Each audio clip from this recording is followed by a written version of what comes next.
In today's video, I'm going to teach you how to crop an image. This is a quick and useful editing skill that helps you remove unwanted edges, improve composition, and make sure your image focuses on the most important part.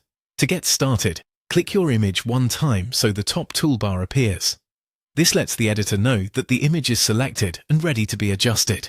If you do not see the toolbar right away, just make sure you have clicked directly on the image itself, not the background or another element on the page. Once the image is selected, you should be able to access the editing options connected to that image. Next, click Crop on the top menu. In many editors, this will switch the image into crop mode and show the crop boundaries around it. If you prefer a faster method, you can also simply double-click the image directly. That usually opens the same crop controls without needing to go through the menu. Either method works, so you can use whichever feels more natural to you. Once crop mode is active, drag the purple corner or side handles inward to remove the parts of the image you do not want. Corner handles are useful when you want to adjust both the height and width at the same time, while side handles are better if you only need to trim one edge.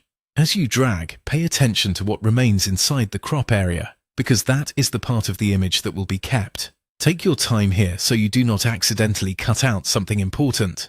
A good tip is to focus on keeping the main subject centered or visually balanced, depending on the look you want. When you are happy with the new framing, click Done to save the changes. You can also press Enter on your keyboard, which is often the fastest option if you're already working hands-on. This confirms the crop and applies it to the image.